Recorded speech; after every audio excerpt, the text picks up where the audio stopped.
On our planet, there seems to be an infinite number of beautiful places one can visit, with an equal number of spectacular things to admire.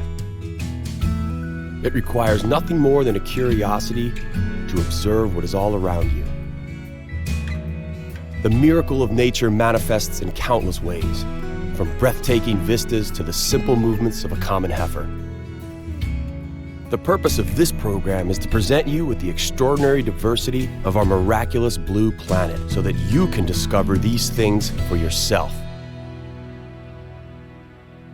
Zambia, the Latvian region of Kurzeme, and the Georgian provinces of Kakheti and Svaneti seem to have very little in common. They lie in Africa, Europe, and on the borderline between Europe and Asia, respectively. Kakheti and Svaneti are both part of Georgia, but very unlike one another. So where is the connection? How are these regions similar? There are some similarities, but the main one is that all these places are endowed with beautiful, raw nature. People have not always cared to live in harmony with this nature, but today's trends move more and more in that direction. It's no longer just about taking, but also about giving back, and the natural world is grateful for it.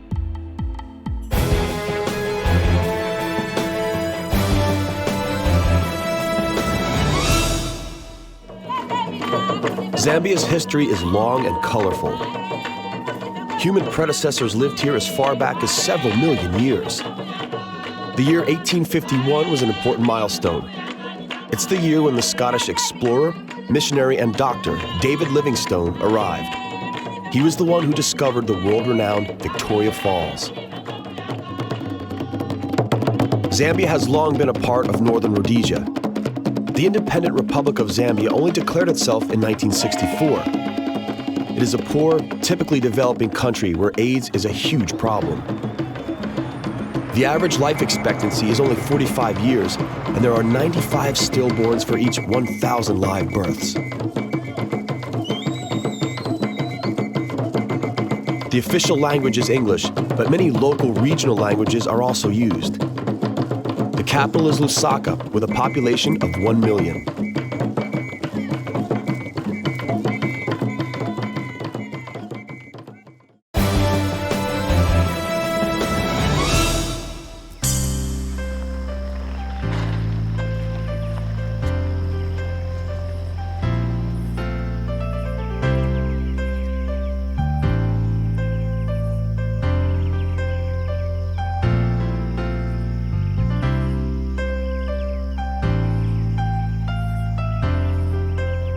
Zambia is a true animal paradise with many representatives of African fauna: thorny-croft giraffes, delicate impala antelopes, or buffaloes.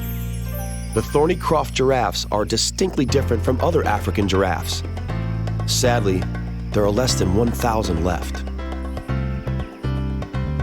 The diversity of life here highlights the intricacy of the ecosystem and the importance of every animal. This is the time to slow down and really look around.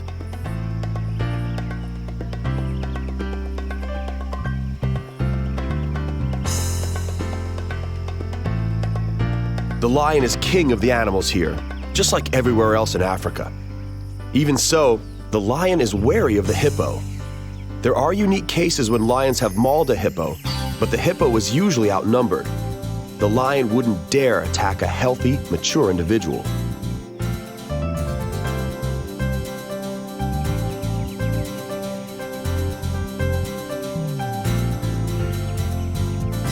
The hippopotamus, although a vegetarian and apparently clumsy, is capable of decent acceleration. Hippos are territorial and can be driven to furious rage when their habitat is compromised. The locals claim that whoever crosses a hippo's path seldom gets away alive.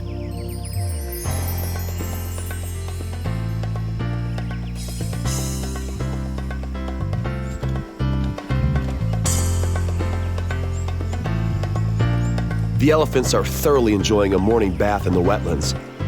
Nature really is generous to animals in this huge 9,000-kilometer square River Luangwa Valley.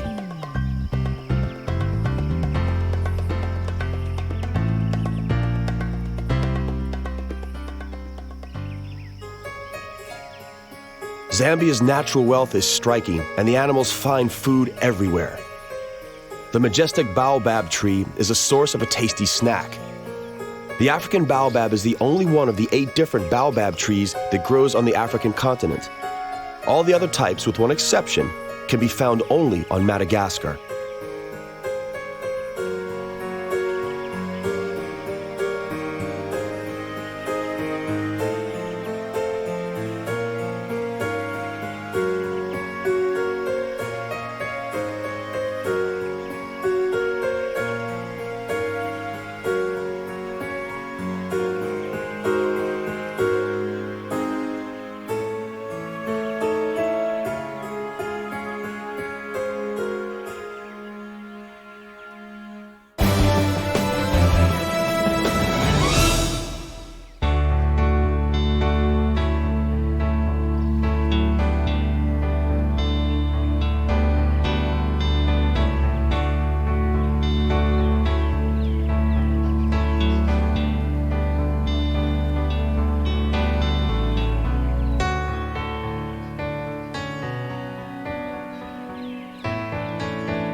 Somewhere around its middle, the Zambezi River spills sideways.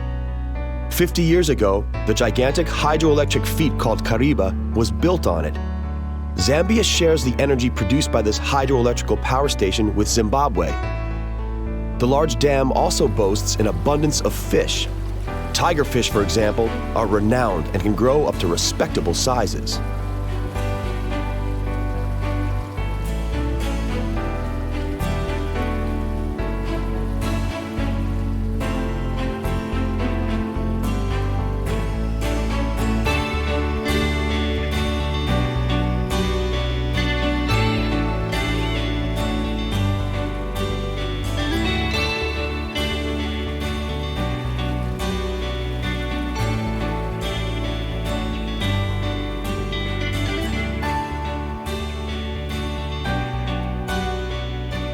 The Tanganyika sardine, or kapenta, was moved here from Lake Tanganyika. It's not particularly large, but their population has increased so much over the last 20 years that it has become the staple diet in the region. It's most commonly processed by drying in the sun on dark cloths.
Sadly, Zambezi does not only give, it can also mercilessly take.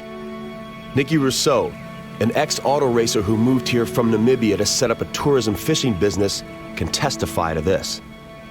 Occasionally, he hunts crocodiles, but only in cases when the particular croc kills a human.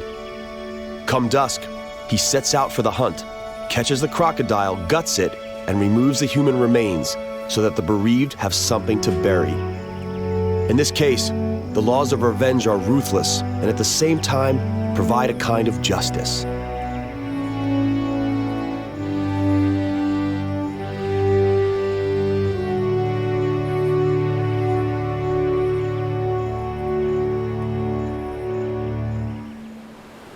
On November 16, 1855, during his voyage on the river Zambezi, David Livingstone heard a faraway rumble and saw a high wall of water spray.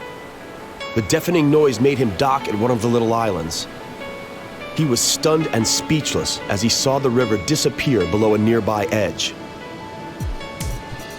I have seen a deep abyss, whose opposite bank was rising nearby. The almost 1,000-meter wide mass of water suddenly fell into a depth of at least 100 meters, where all that water had to fit into only a 15 to 20-meter wide gorge, said Livingstone. He remarked that angels must admire such beauty as they fly overhead.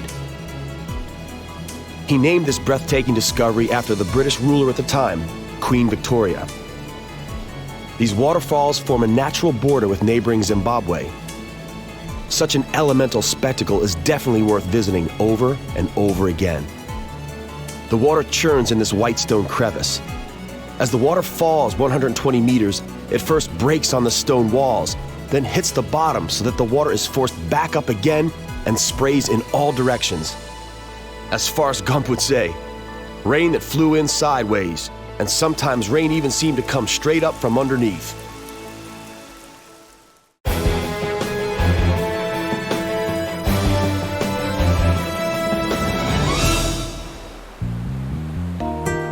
Not all waterfalls are alike.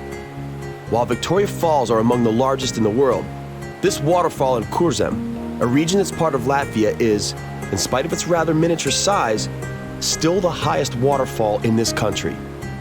It's in the town of Kuldīga, which is the country's most romantic and ancient town, often referred to as Latvia's Venice, thanks to its river, Kuldīga.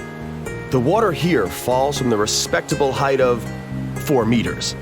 It then joins the river Venta, on which Europe's widest waterfall lies and is 249 meters wide.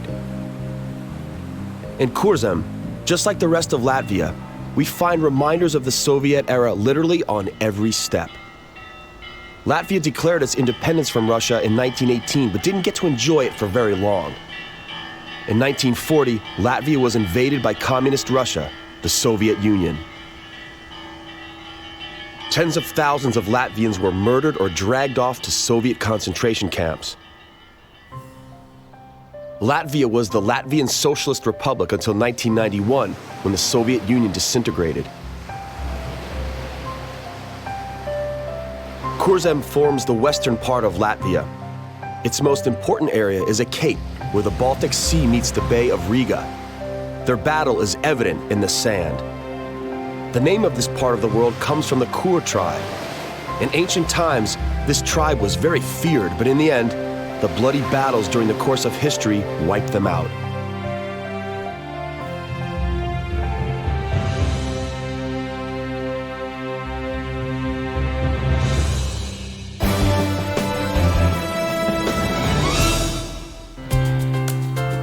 In the southern cape of Kurzeme, people today strive to undo the sins of their ancestors. Wiping out the yak in the beginning of the 17th century is considered to be one of those sins. Strangely, we're now in the 21st century and the yak is grazing peacefully before our very eyes. How is this possible? The zoologists bred a replica of the former yak and released them, together with the European bison, into the wild near Lake Pape. The return of wild horses is a greater sensation still. They are the reason thousands of tourists flock this way every year. The meadows would have been swallowed by the forest, and the ecological balance would have been upset had it not been for these large herbivores. As the saying goes, 2 birds were killed with 1 stone. The animals are fed, and the meadows are saved.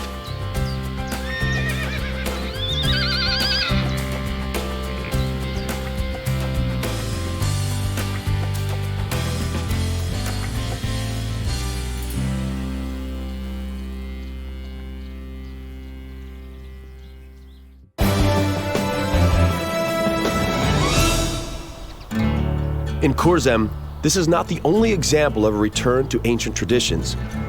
According to the Guinness Book of World Records, the vineyard in the town of Sabil is the world's northernmost vineyard.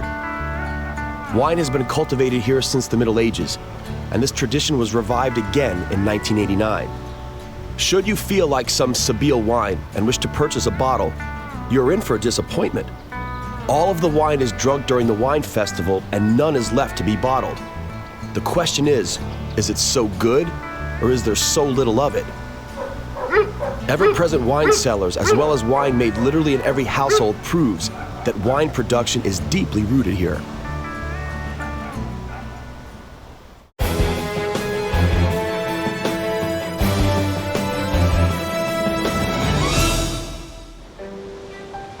From the Baltic states, we move to the South Caucasus, in this case, Georgia.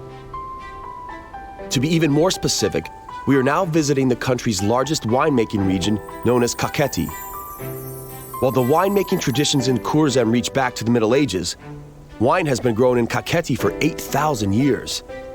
It was not that long ago when the locals realized that a fermented grape drink not only tastes great, but also improves the mood considerably. Just about every family grows wine here. Everyone, including relatives from the cities, gladly partake in the harvest. They are all aware that the experience of wine tasting will be well worth it.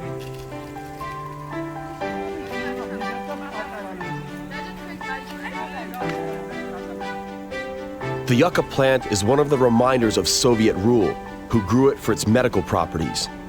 It has remained ever since, and the Georgians seem unable to get rid of it.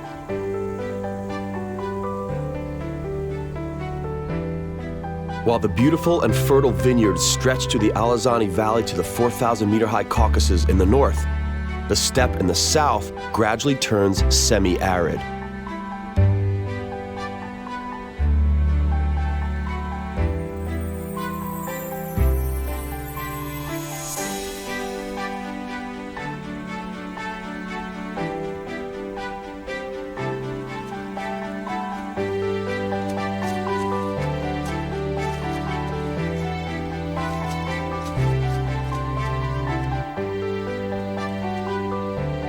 Now, we are in the southeast of the Kakheti region, and according to the locals, what we see here is the ocean bottom.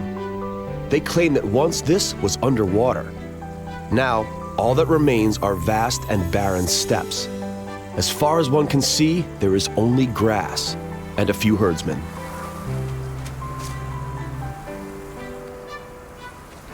The earth is dry because summer temperatures reach up to 60 degrees Celsius in the sun and about 40 degrees in the shade.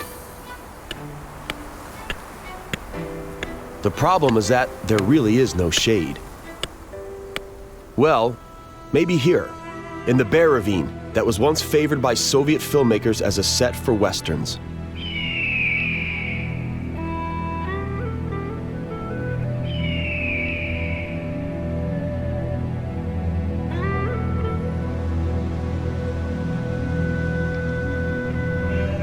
The sheep enjoy the mountains in the summertime, but winters are cruel and they would never survive them.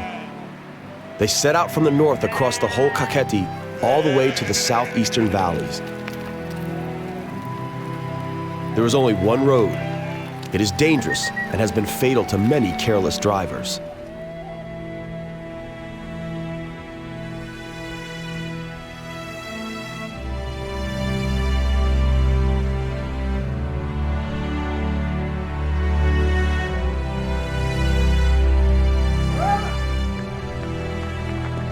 The cattle and sheep are wiser as they descend into the valley in a well-ordered manner, one herd following the next.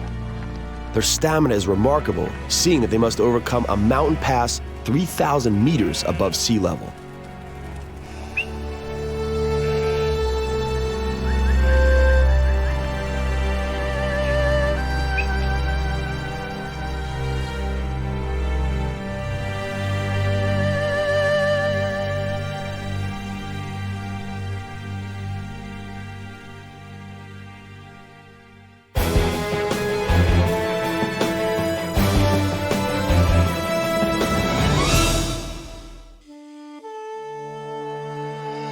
This is Svaneti, a distinctive region in the southwest of Georgia. The Oshguli village is a symbol of the stubborn and unyielding character of the local people. Today, it is a part of the UNESCO World Heritage Site list.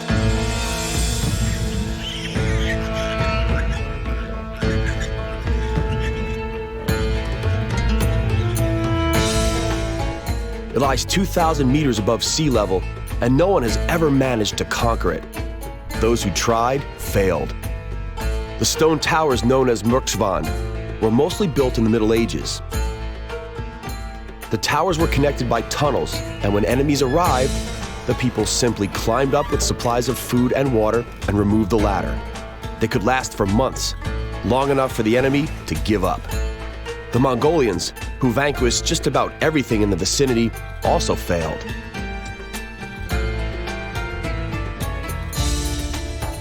Needless to say, the villagers welcomed the end to a siege and the return to their relatively comfortable homes. There are many jokes nowadays about the stubborn and unyielding character of the local people. One goes, the people will not back away from anything, and so they don't even bother to have a reverse gear in their cars.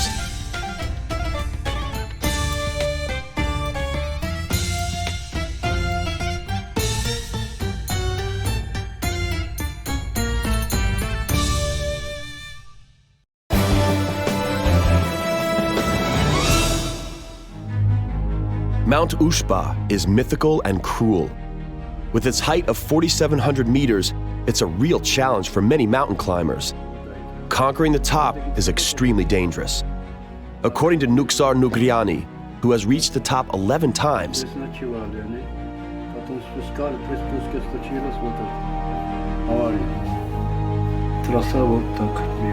there are 3 different routes to the top from the side of Svaneti.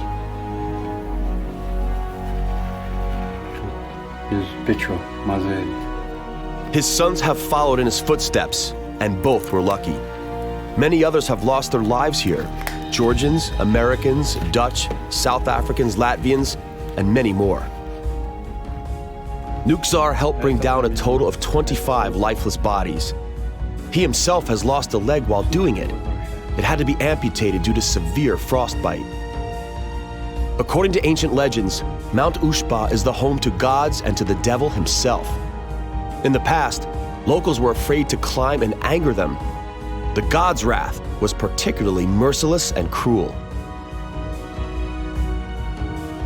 One legend has it that Mount Ushba is actually a petrified boy who was punished for having sinned with a girl named Tetnuldi. She too is petrified and stands across the valley.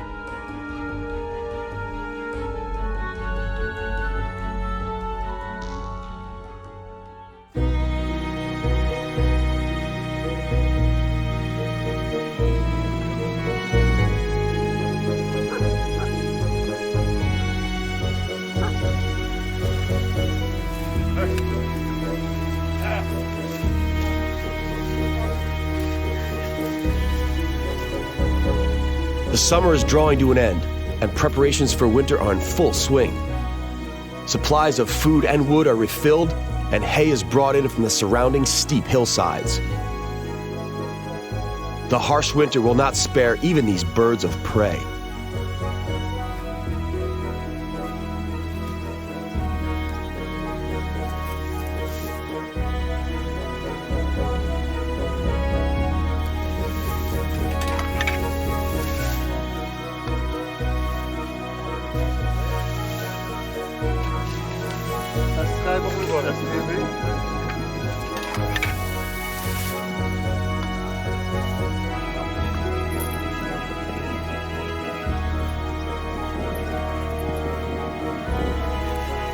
The locals are used to severe winters, but even they were taken by surprise years ago when the village became buried under 10 meters of snow and people were killed beneath avalanches.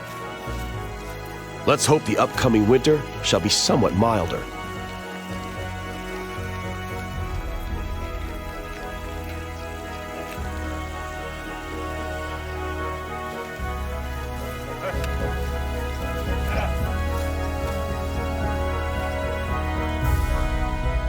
Good luck, you proud and unyielding folk living by the laws of nature.